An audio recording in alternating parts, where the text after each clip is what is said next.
Agent থাকতে দেব না, ও কথা নয়, থাকতে দিবেন না।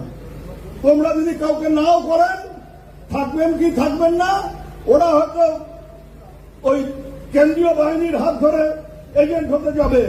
এমন অবস্থা তৈরি করতে হবে কোন বাপের বেটার যেন এই কথাটা রাত্রে শুয়েও মনে না হয় যে আমি এজেন্ট হব। এখন এজেন্ট হওয়ার সাহসী যাতে কারো না হয়, সেই পরিস্থিতিটা তৈরি করবেন। ভোট হবে ভোটের মতো, একেবারে খেলাটাকে এইবার এমন খেলতে হবে যে পরে যাতে ওয়াক ওভার পাওয়া যায় সেই বন্দোবস্ত করতে হবে। আর যেন অপোনেন্ট কাউ খেলতে না নামে পড়ে, সেই ব্যবস্থাটা এইবার ভোটে আমাদের। নমস্কার, আপনারা শুনছেন উত্তরের কণ্ঠ। উত্তরের কণ্ঠ থেকে আমি চিপ্রভাত বসাক, তুফানগঞ্জ, কোচবিহার। শুনলেন উত্তরবঙ্গ উন্নয়ন মন্ত্রী শ্রী উদয়ন গুহর বক্তব্য।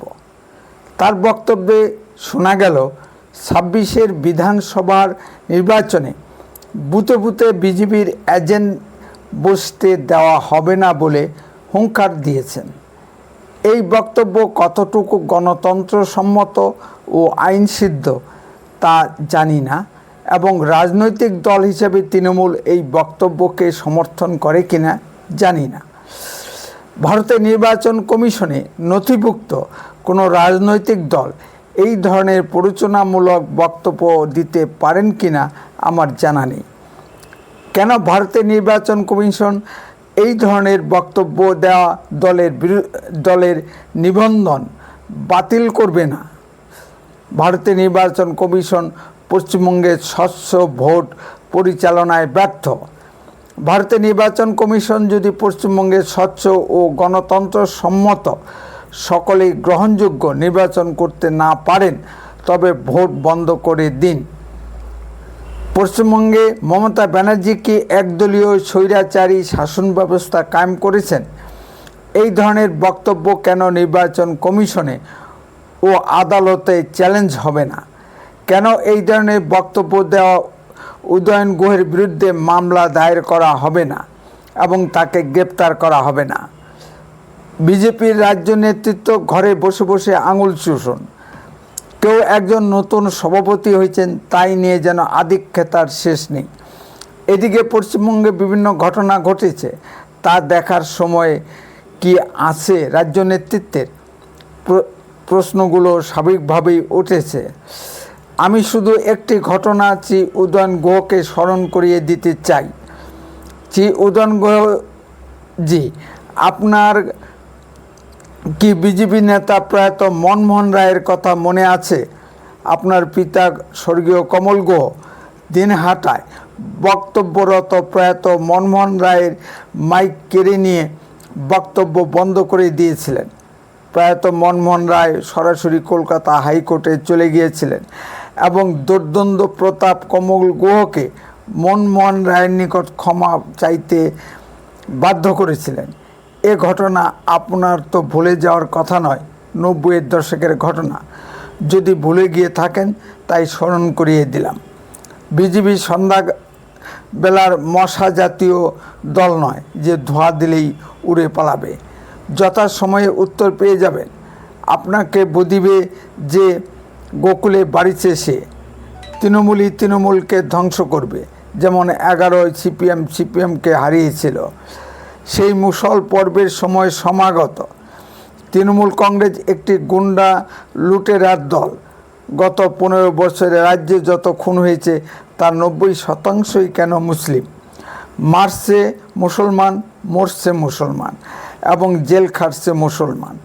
মমতা ব্যানার্জি এই রাজনৈতিক ব্যবসাটা ভালোই শুরু করেছেন। সাধারণ মানুষের সামনে মমতা ব্যানার্জির দুর্নীতি জলের মতো পরিষ্কার হয়ে গেছে।